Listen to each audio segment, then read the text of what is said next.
Hello friend, I am Rupesh. My YouTube channel maths education by Rupesh sir.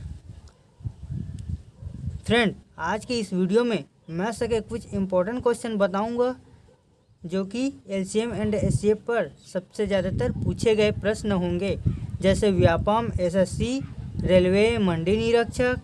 आप लोगों को old question करा रहा हूं जो आगामी एग्जाम के लिए बहुत ही लाभ होगा। अगर मेरा पार्ट 1 एंड पार्ट 2 वीडियो देखना चाहते हो तो डिस्क्रिप्शन के नीचे लिंक में दे दिया गया है, तो आप लोग वहां जाकर देख सकते हो, या बाद में देखना चाहते हो तो डाउनलोड कर सकते हो। अगर वीडियो अच्छा लगे तो सब्सक्राइब एंड लाइक कर देना। चलिए क्वेश्चन देखते हैं। क्वेश्चन कराने से पहले कुछ इम्पोर्टेंट फार्मूला देख लेते हैं। तो न्यू बैच प्रारंभ हो चुका है। तो न्यू बैच का पहला वीडियो है हमारा महत्तम समापवर्तक एवं लघुत्तम समापवर्तक पर आधारित क्वेश्चन देखेंगे आज। तो इसका फार्मूला देखते हैं। दो संख्याओं का गुणनफल बराबर होता है दोनों का महत्तम समापवर्तक और दोनों का लघुत्तम समापवर्तक।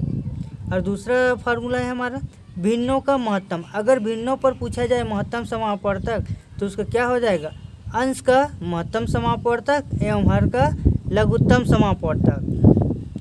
अगर भिन्नों का लघुत्तम समापवर्तक पूछा जाए तो अंश का क्या लेंगे, लघुत्तम समापवर्तक लेंगे, और हर का महत्तम समापवर्तक। तो हमारा क्वेश्चन है दो संख्याओं का महत्तम समापवर्तक कितना है, 11 तथा लघुत्तम समापवर्तक 693। यदि एक संख्या 77 हो तो दूसरी संख्या क्या होगी। तो हमने फार्मूला पढ़ा है दो संख्याओं का गुणनफल बराबर दोनों का महत्तम समापवर्तक इंटू दोनों का लघुत्तम समापवर्तक।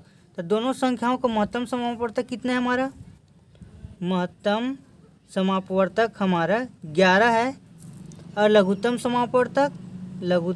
समापवर्तक हमारा 693 है। यदि एक संख्या 77 हो, एक संख्या हमारी 77 हो, एक संख्या हमारा कितना है 77, तो दूसरी संख्या क्या होगी, तो दूसरी संख्या हमारी क्या होगी, दूसरी संख्या निकालना है हमें, तो दूसरी संख्या 1 से मान लेते हैं। तो चलिए देखते हैं महत्तम समापवर्तक इंटू लघुत्तम समापवर्तक बाई दोनों संख्याओं का गुणनफल। जैसे हमारा लघुत्तम समापवर्तक कितना है 693 और महत्तम समापवर्तक 11, और यदि एक संख्या 77 हो तो कोई एक संख्या ले लेते हैं। एक संख्या 77 है, चलिए इसे सब काट लेते हैं। 11 कम 11, 11 सत्ते 77, और 7 से काटेंगे इसको, 7 निया 63, फिर ना यहाँ 9 से बचेगा ना आएगा 7 निया 63, तो इसका आंसर क्या आ जाएगा 99। तो इसकी दूसरी संख्या क्या होगी, 99 होगी। जब दो संख्याओं का महत्तम समापवर्तक कितना है 11 और लघुत्तम समापवर्तक 693, यदि एक संख्या 77 हो तो दूसरी संख्या हमारी क्या होगी 99 होगी। एग्जामिनर कैसे सेट करता है क्वेश्चन, थोड़ा सा घुमा देता है क्वेश्चन को। चलिए देखते हैं। यदि दो संख्याओं का महत्तम समापवर्तक, जैसे कोई संख्या ले लेते हैं हम, कोई दो संख्या है, कोई दो संख्याओं का महत्तम समापवर्तक, कोई महत्तम समापवर्तक ले लेते हैं। हमारा महत्तम समापवर्तक 12 है और लघुत्तम समापवर्तक 14 है।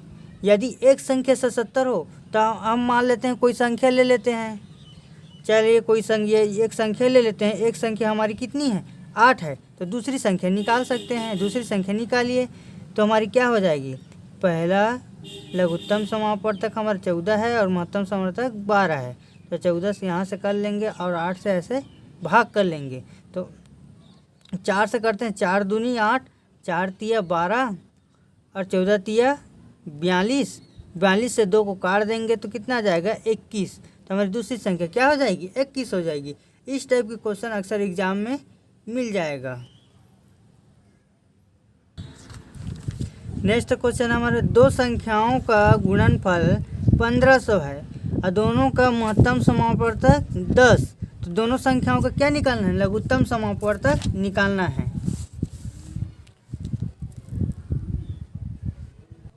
तो इसके लिए हमारा फार्मूला क्या बन जाएगा, महत्तम समापवर्तक गुणित लघुत्तम समापवर्तक और दोनों संख्याओं का क्या हो जाएगा गुणनफल हो जाएगा। दोनों संख्याओं का गुणनफल।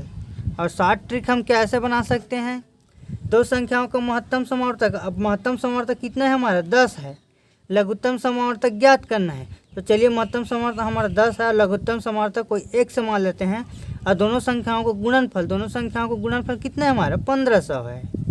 तब एक से बराबर क्या हो जाएगा 1500/10, 1 0 कट गया तो हमारा कितना बचा 150। तो एक से बराबर क्या हो जाएगा 150। तो दोनों संख्याओं का लघुत्तम समावर्तक हमारा 10 है, तो दोनों संख्याओं का लघुत्तम समावर्तक हमारा 150 हो जाएगा। यह सबसे सरल सवाल है और ऐसी टाइप का क्वेश्चन एग्जाम में पूछा जाता है। नेक्स्ट सवाल है 3/7, 2/5, 5/14 का क्या निकालना है, महत्तम समावर्तक निकालना है। महत्तम समावर्तक मतलब HCF या GCD।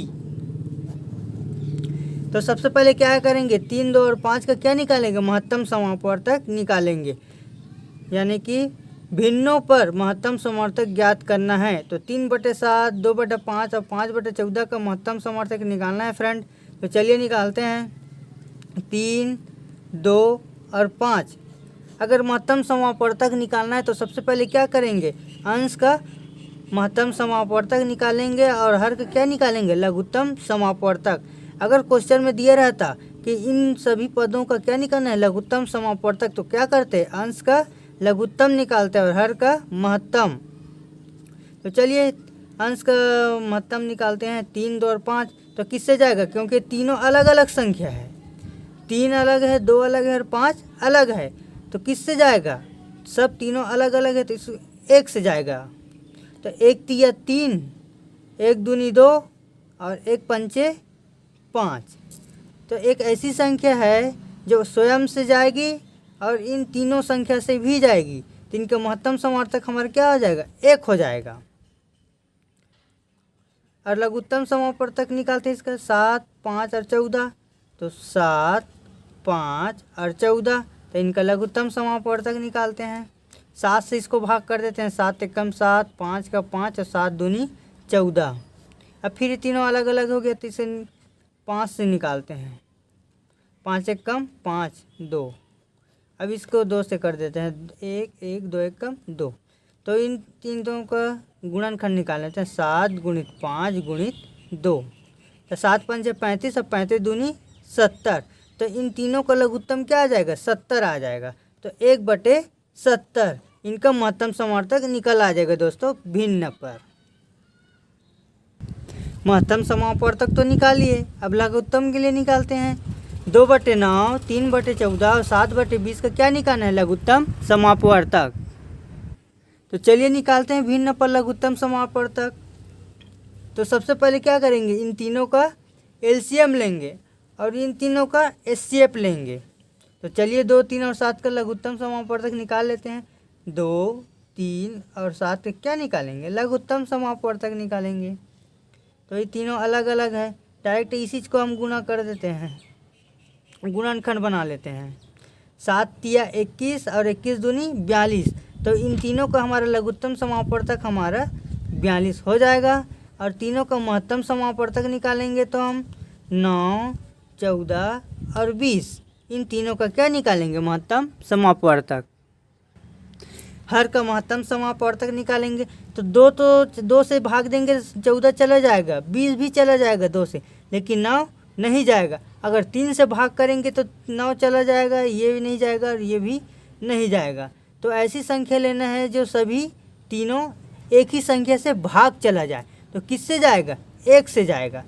एक ऐसी संख्या है जो तीनों संख्या भाग चली जाएगी, ना 2 से जाएगी, ना 3 से, 4 से नहीं जाएगा, सिर्फ ये संख्या एक ही से जाएगी। 1 9, 9, ये 14 और ये 20। तो इन तीनों का मतलब महत्तम समावर्तक 1 होगा। तो भिन्न पर हमारा सवाल बन जाता है लघुत्तम समावर्तक ज्ञात करना है। तो हमारा अंश का क्या आ जाएगा, लघुत्तम समावर्तक बटे हर का महत्तम समावर्तक। तो अंश का लघुत्तम समावर्तक हमारा कितना है 42 बटे, और हर का महत्तम समावर्तक कितना है 1। तो हमारा आंसर क्या आ जाएगा 42 या 42/1 भी लिख सकते।